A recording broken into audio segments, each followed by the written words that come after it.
So, you've decided to cut. Less food, more discipline, and the ongoing internal reflection of every mistake you've ever made in your life. Cutting sounds simple.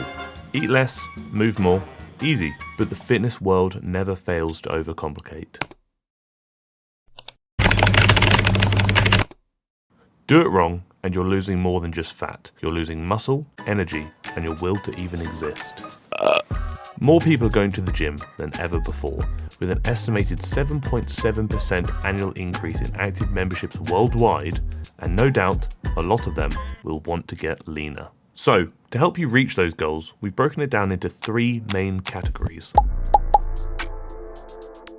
If you like videos that show you how to train smarter, hit the subscribe button. It helps more than you think. So one of the big issues people typically run into when they hear cutting or entering a deficit or dieting, whatever it may be, is they automatically assume they're going to spend the rest of their life basically doing obscene amounts of cardio, be that running, cycling, whatever it may be. When in reality, that's probably not the case. Cardio is going to be an expenditure tool, so a tool we're utilizing to help you burn more calories. Ultimately, as we know, when you're in a deficit and you're hoping to lose weight and to get leaner, you want to burn more calories than you consume. The thing is, if you immediately throw loads of cardio into the mix from the get-go, where do you go from there? You can't just keep doing more. There is a limitation to that. You also have to consider, do you need to do that much? Reality is probably not. I say this often, and I'm going to stick to this. Most people can achieve their fat loss goals by eating a bit less, walking a bit more, and lifting some weights. Many of you may not even need to consider additional low-intensity steady-state cardio, such as cycling, treadmill work, whatever it may be, because you could probably actually get what you need to from expenditure just by walking a little bit more throughout the day. And what you want to essentially do in that case is make subtle changes. If you're currently doing 8,000 steps a day, do 10,000. If you then do 10,000 and you want to lose a bit more, do 12,000, to a point in which you're happy. If I say do 30,000 steps a day, that's not realistic for many of you, but if you know you can comfortably do 12,000 steps a day, that's a really good expenditure limitation for you, saying, okay, I will take my steps up to this point.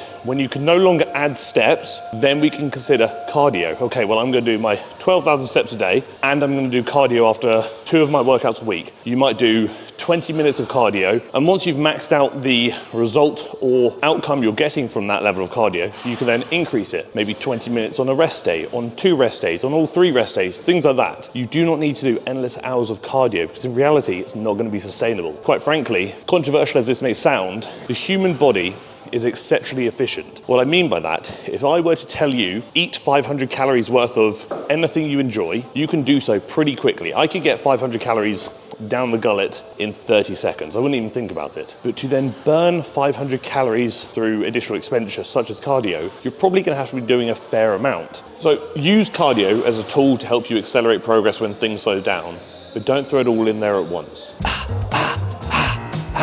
That hurts my knees. People often have this idea that when they're dieting, they need to adopt lighter weights for higher reps, when in reality, that's exactly why you're losing muscle. What you really want to do when in a deficit period is change nothing. Train as you do currently, do not change anything. Maintain your strength and you'll maintain your muscle too.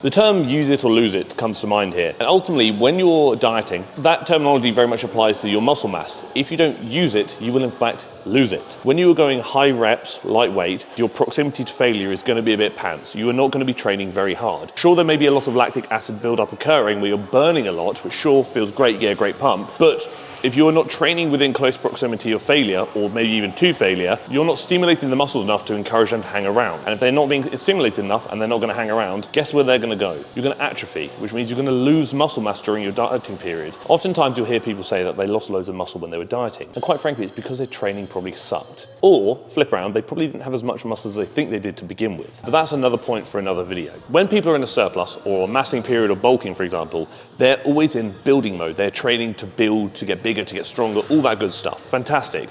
But just because you're shifting your eating habits and shifting your goals to wanting to deficit and get leaner, why does that mean you can't still be in building mode? There's this big idea that was commonly promoted, and I believed this for a long time myself, which is you could not build muscle mass in a deficit, but we know that not to be true. Muscle building is not fuel driven, it is signal driven. Progressive overload is a signal that is going to be a byproduct of having built muscle. It's not just about the food you're consuming. Sure, food is definitely important, it plays a massive factor there, don't get me wrong. If you can get stronger in a deficit, the chances are, provided technique hasn't changed and neural adaptations aren't occurring here, you are probably building muscle too. Why not adopt the mentality that you want to try and build as much muscle as possible when in a deficit? Because the outcome of that is going to be one of two things. You're either going to build some muscle in a deficit, fantastic, even better than before, or you're going to maintain your muscle mass.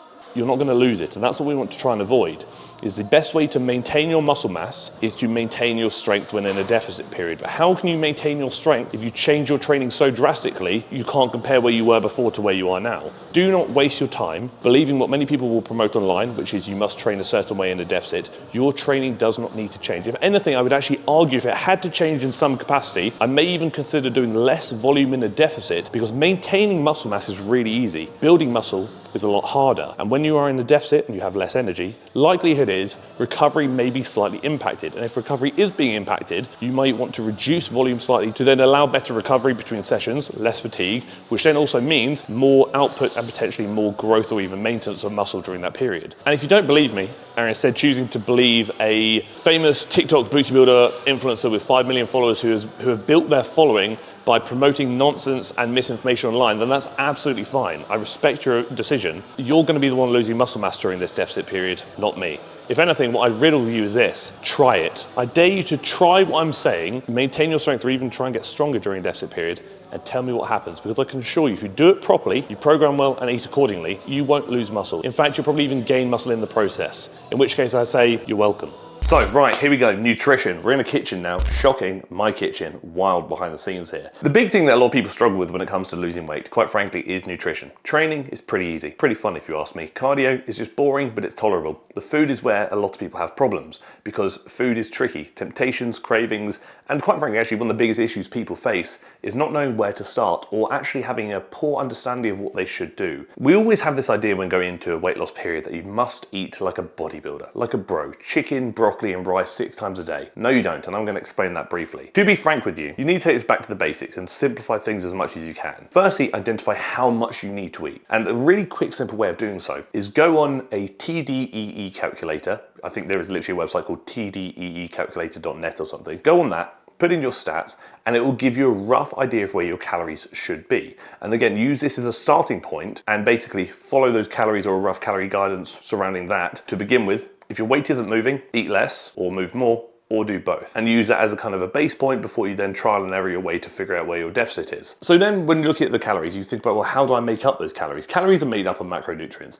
Carbs, fats, protein, they all have calories, which will then bring you to a calorie goal. Start with protein, the one that many people overcomplicate. Simplify it like this: 0.8 to 1 gram per pound of body weight. That should be your protein number. I aim for a gram personally, but you can go as low as 0.8 if you want to. But if you're at a relatively high body fat percentage and you have quite a lot of weight to lose, go with 1 gram per pound of your ideal weight. Boom, there's your protein intake. Fat intake, anywhere from 0.3 to 0.5 grams per pound of body weight, with no less than, I like to say, about 50 grams of fat. So if you do 0.4 and it puts your fat number at 35 grams of fat, go up to 50. You can arguably go as low as 40, but let's say 50. And this is especially important for women, as fat is going to be heavily influential when it comes to hormone regulation. A lot of women I've worked with have come to me and have lost their periods. We've managed to go through a deficit on quite aggressive calories, and even during that phase have regained their period because we kept the fat intake high enough. And then you basically take your remaining calorie number, let's say 1,000 calories, divide that by 4. That's how many carbs you can eat a day. Do not stress too much about the carbs. Make sure you just eat enough fat, eat enough protein, and go for your calories. The carbs you can have a bit of wiggle room with. And the moral of the story is this: track your calories, weigh your food. I know it's a bit of an inconvenience, but it really helps when you know exactly what you're eating. And if you're not losing weight, eat a little bit less food, move a bit more, or maybe a combination of both. But if tracking calories isn't healthy for you, you do not need to. Simply maybe consider portion control. Look at how much you eat on average and just eat a bit less. When you portion out your food for the day, take a little bit off and just go from there. Doesn't need to be complicated. Many things may not be easy, but they are often simple. Supplements. A question many of you are pondering: oh, Harry, what supplements should I take? To be honest with you, you don't need to take any. Genuinely, you do not need to. Supplements are there to supplement your diet, not replace things. There are a few supplements I would suggest people take for health benefits, but we're not going to consider those today. When you look at like resistance training and more performance-based supplements with some pretty good health benefits too, one of the few I would recommend people take is going to be creatine monohydrate. It's cheap, it's well researched, and it's very tolerated by people. Someone's gonna say, oh Harry, I got really nasty side effects from creatine. Did you really? Because there's not a lot of literature or evidence suggesting that, although I understand individuality is a thing. Don't waste your money on supplements. Sure, they can be great to maybe enhance your bits and bobs by 1%. They're really not gonna do as much as you think they're gonna do. If you can get your protein through whole foods, that's fantastic. If you can't get your protein through whole foods, a protein powder is a really convenient and easy way to consume more protein, and also keeps you quite full for quite long, which we like because protein is very satiating. But outside of that, identify what supplements might help you, be that protein powder, creatine, a carb powder, whatever it may be, and buy the ones that are going to add that little extra convenience to your life. Do not waste your time buying the Fat Burner 9000 that some influencer online is selling you, because it's not going to do anything.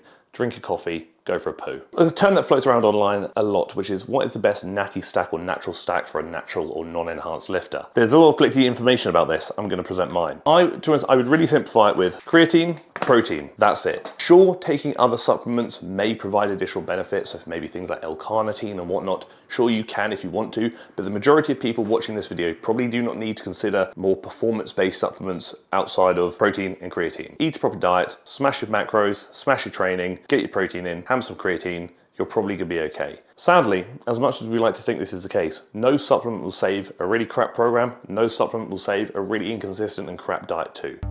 So now you know exactly what to do when it comes to cutting effectively. Combine these three aspects of cutting, and I can guarantee you'll see the results you have been searching for.